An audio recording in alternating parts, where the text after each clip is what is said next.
தேசத்தையும் நதிகளையும் தாயாக வணங்கும் நாடு, பெண்களை மதிக்கும் கலாச்சார செறிவுமிக்க பண்பாடுமிக்க நாடு இந்தியா என்று காலம் காலமாக நாம் சொல்லி வருகிறோம். ஆனால் இதே நாட்டில்தான் பெண்களுக்கு எதிரான குற்றங்களின் எண்ணிக்கையும் அச்சுறுத்தும் அளவிற்கு அதிகரித்து வருகிறது. ஏன் இந்த நிலை? இந்த கொடூர குற்றத்திற்கு இதே டிசம்பர் 16ஆம் தேதி தலைநகர் டெல்லியில் ஒரு இளம்பெண் பலியானார். இன்னும் பல பெண்கள் வெளியே சொல்லியும் பல பெண்கள் மனதிற்குள் புழுங்கியும் தவிக்கிறார்கள். ஒவ்வொரு நிமிடத்திலும் உலகின் ஏதோ ஒரு மூலையில் ஒரு பெண் பாதிக்கப்படுகிறார் என்கிற வேதனையான உண்மையை மீண்டும் ஒரு முறை கசப்பாக நினைவு கூற இருக்கிறோம் இன்றைய பெருஞ்செய்தியில். அது மட்டுமின்றி இந்த குற்றங்களை தடுக்க என்ன செய்ய வேண்டும், இவற்றின் பின்னணி என்ன என்று விரிவாக நாம் பார்க்க இருக்கிறோம்.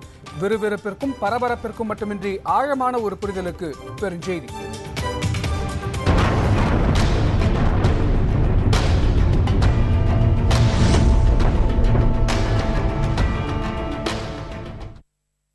ஒவ்வொருவருக்கும் வாழ்க்கையை பற்றி எத்தனையோ கனவுகள் இருக்கின்றன, எதிர்காலம் குறித்த ஆசைகள் இருக்கின்றன. அதிலும் படிப்பின் இறுதி கட்டத்தில் இருந்த ஒரு பிசியோதெரபி மாணவிக்கு இன்னமும் கூட அதிகமான கனவுகள் இருந்திருக்கலாம். அந்த கனவுகளை நொறுங்க வைத்த நாள் கடந்த ஆண்டின் இதே டிசம்பர் 16.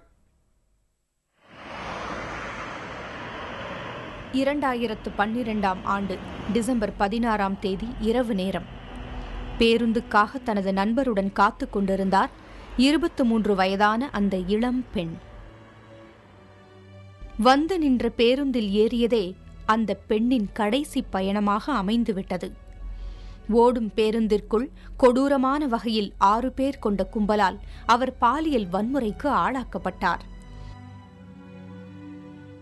பேருந்தில் இருந்து குற்றுயிரும் குலை உயிருமாக வெளியே வீசி எறியப்பட்ட அந்த பெண்ணுக்கும் அவரது நண்பருக்கும் உதவிக்கரம் நீளவே வெகுநேரமாகின. தலைநகரான டெல்லியிலேயே இரவு நேரத்தில் துணையுடன் சென்ற ஒரு பெண்ணுக்கு நேர்ந்த அந்த கதி ஒட்டுமொத்த இந்திய பெண்களின் உள்ளங்களையும் உலுக்கி எடுத்தது. அந்த பெண்ணின் பெற்றோரை இன்று வரை கலங்கடித்துக் கொண்டிருக்கிறது. ये है कि जो लोग ऐसे हैं तो उनको भी थोड़ा सा भय है कि नहीं हम कुछ करेंगे तो हमारा रिपोर्ट हो जाएगा, हम पकड़े जाएंगे, तो ऐसे थोड़ी सा बदलाव देखने को मिलता है। लेकिन पूरी तरह से कहाँ सुरक्षित हैं ये तो मैं नहीं बता सकती। जैसे जैसे समय बीत रहा है वैसे वैसे मेरे मन की तकलीफें बढ़ती जा रही है, तो अब हमें चुप नहीं बैठना है, जो भी करना होगा आगे आएंगे करेंगे। இதோ ஓராண்டு முடிந்துவிட்டது. நிலைமையில் மாற்றம் ஏற்பட்டிருக்கிறதா? பெண்களுக்கான பாதுகாப்பு உறுதிப்படுத்தப்பட்டிருக்கிறதா? அவர்கள் எந்த நேரத்திலும் வெளியே சுதந்திரமாக சென்றுவிட்டு வீடு திரும்ப முடியும் என்ற நம்பிக்கை ஏற்பட்டிருக்கிறதா?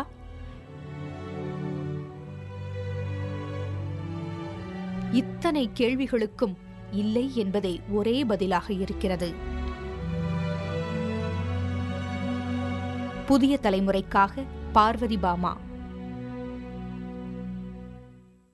சரியாக ஓராண்டிற்கு முன்பாக தேசத்தையே அதிர வைத்த ஒரு சம்பவத்தை நாம் திரும்பி பார்த்தோம். இது போன்ற பெண்களுக்கு எதிரான பாலியல் வன்கொடுமைகளை தடுக்க கடும் நடவடிக்கை எடுக்க வலியுறுத்தி டெல்லியில் ஆர்ப்பாட்டம் நடைபெற்றது. மருத்துவ மாணவி பாலியல் வன்கொடுமைக்கு ஆளாகி ஓராண்டு நிறைவடைவதை குறிக்கும் விதத்தில் நடைபெற்ற இந்த போராட்டத்தில் ஏராளமானோர் கலந்து கொண்டனர். ஓடும் பேருந்தில் மருத்துவ மாணவி பாலியல் வன்கொடுமைக்கு ஆளாகி ஓராண்டு ஓடிவிட்டது. ஆனால் நாட்டின் தலைநகரை தலைகுனியச் செய்த இந்த சம்பவத்தின் தாக்கம் இன்னும் தணியவில்லை.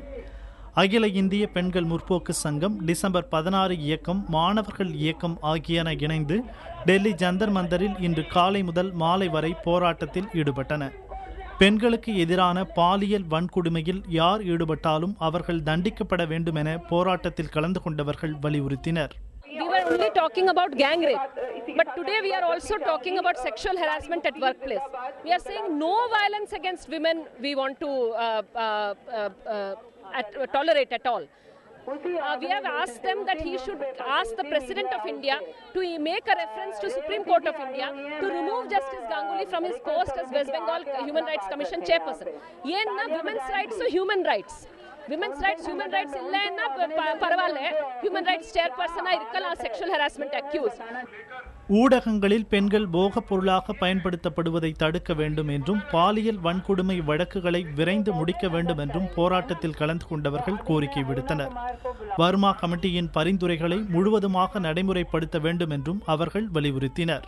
After 1 year, the situation has not changed much, especially if you regard the psyche of men community as such. But I think because of this constant protest and the struggle for the past 1 year, the women have shown so much courage to come out of their silence and break up. And they are now speaking about their bodies, and the issues of rapes are coming up. High time when everybody is coming on the streets of Delhi and across the country, there were protests are happening, and student organizations, women organizations are coming and putting this pressure on the government. I think the central government should seriously think about all these issues and take serious steps and have tough laws fighting against sexual violence on women and also on children. பெண்களுக்கு எதிரான பாலியல் குற்றங்கள் அதிகரிக்க மதுவும் முக்கிய காரணமாக இருப்பதால் அதன் விற்பனையை தடை செய்ய வேண்டும் என்றும் போராட்டத்தில் கலந்து கொண்டவர்கள் ஒருமித்த குரலில் வலியுறுத்தினர். டெல்லியில் மருத்துவ மாணவிற்கு பாலியல் வன்கொடுமை நடந்து ஓராண்டாகிவிட்ட நிலையில் தொடர்ந்து நாடு முழுவதும் பெண்களுக்கு எதிரான பாலியல் வன்கொடுமைகள் நடந்து கொண்டுதான் இருக்கின்றன. இந்த நாளில் வன்கொடுமைகள் முழுவதுமாக ஒழிப்பதற்கு அனைவரும் உறுதியேற்க வேண்டும் என்பதே சமூக ஆர்வலர்களின் கருத்தாக இருக்கிறது. புதிய தலைமுறைக்காக புதுடெல்லியிலிருந்து ஒளிப்பதிவாளர் நீலேஷுடன் கௌதம் கார்த்திகேயன். டெல்லி மாணவிக்கு நேர்ந்த சம்பவத்தை தொடர்ந்து ஏற்பட்ட பெரும் அலைக்கு பிறகு புதிய சட்டம், குற்றவாளிகளுக்கான தண்டனை அறிவிப்புகள் என்று கெடுபிடிகள் வேகம் பிடித்தன. ஆனால் இவையெல்லாம் குற்றங்களின் எண்ணிக்கையை குறைத்து விட்டனவா? இல்லை என்று சொல்கின்றன இது தொடர்பான புள்ளி விவரங்கள். குறிப்பாக தலைநகர் டெல்லியில் பாலியல் குற்றங்களின் எண்ணிக்கை கடந்த ஓராண்டில் மட்டும் 5 மடங்காக அதிகரித்திருக்கின்றன என்பதுதான் வேதனையான உண்மை. எங்கோ டெல்லியில் நடந்த பாலியல் வன்கொடுமை சம்பவம் என்று ஒதுக்கி தள்ளிவிட முடியாது. ஏனெனில் தமிழகத்தில் காவல்துறையில் 5100 வழக்குகளும், நீதிமன்றங்களில் 14560 வழக்குகளும் நிலுவையில் உள்ளன. கடந்த காலங்களில் ஒப்பிட்டு பார்த்தால் பாலியல் குற்றங்களின் எண்ணிக்கையில் ஏற்பட்டுள்ள உயர்வு அதிர வைக்கிறது. கடந்த 2010ஆம் ஆண்டு 686 பாலியல் வன்முறை வழக்குகளும் 1405 மானபங்க வழக்குகளும் பதிவாகியுள்ளன. 2011இல் 677 பாலியல் வன்முறை வழக்குகளும் 1467 மானபங்க வழக்குகளும் பதிவாகியுள்ளன. 2012இல் இந்த எண்ணிக்கை மேலும் உயர்ந்து 737 பாலியல் வன்முறை வழக்குகளும் 2013 அக்டோபர் வரையில் மட்டுமே 778 பாலியல் வன்முறை வழக்குகளும் பதிவாகியுள்ளன. தேசிய அளவில் கடந்த ஆண்டில் மட்டும் 24,531 பாலியல் வன்முறை வழக்குகள் பதிவாகியுள்ளன. இவற்றில் அதிகபட்சமாக மத்திய பிரதேசத்தில் 3,389, மேற்கு வங்கத்தில் 2,040 பாலியல் குற்றங்களும் நடந்துள்ளன. ராஜஸ்தானில் 2,005, உத்தரப்பிரதேசத்தில் 1,951 குற்றங்களும் நடந்துள்ளன.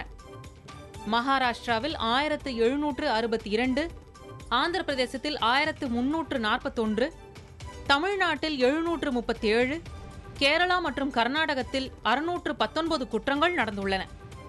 இந்த எண்ணிக்கைகள் பெண்களுக்கு எதிரான குற்றங்களின் எண்ணிக்கை மட்டுமல்ல, தேசத்தின் அவமானமும் கூட.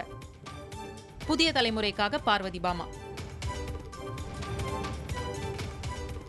டெல்லி மாணவி பாலியல் வன்முறை தொடர்பாக உச்சநீதிமன்றத்தின் முன்னாள் தலைமை நீதிபதி JS வர்மா தலைமையில் 3 பேர் கொண்ட குழு அமைக்கப்பட்டது.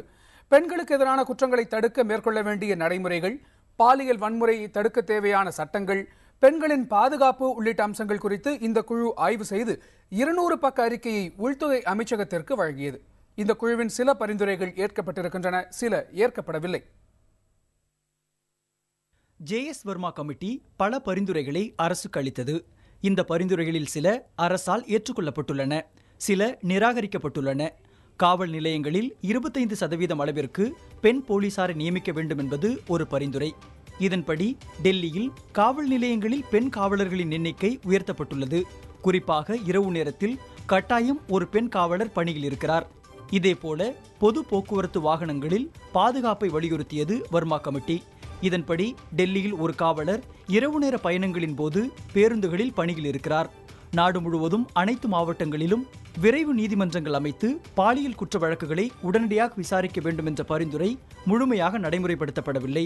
அங்கொன்றும் இங்கொன்றுமாக சில மாவட்டங்களில் விரைவு நீதிமன்றங்கள் அமைக்கப்பட்டுள்ளன. இராணுவத்தினர் மீதான புகார்கள் உள்துறை அமைச்சகத்தின் ஒப்புதலுக்கு பிறகே விசாரிக்கப்படக்கூடிய நிலை இருக்கிறது. ஆனால் அவர்கள் மீதான புகார்களையும் உடனடியாக விசாரிக்க வேண்டும் என்ற பரிந்துரை ஏற்கப்படவில்லை. பாலியல் குற்றவாளிகளுக்கு 20 ஆண்டுகள் வரை தண்டனை வழங்கலாம் என்ற பரிந்துரைக்கு பதிலாக டெல்லி வழக்கில் மரண தண்டனை வழங்கப்பட்டுள்ளது. அமில வீச்சு போன்ற குற்றங்களில் 10 ஆண்டு தண்டனை, அதிகபட்சமாக ஆயுள் தண்டனை என்ற பரிந்துரை ஏற்கப்பட்டுள்ளது. புதிய தலைமுறைக்காக செய்தியாளர் கௌதம் கார்த்திகேயன்.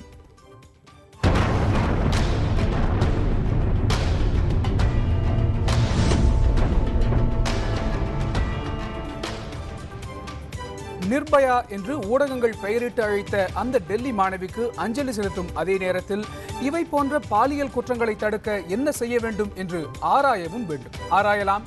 ஒரு சிறிய இடைவேளைக்கு பிறகு இணைந்திருங்கள் பெருஞ்செய்தியோடு.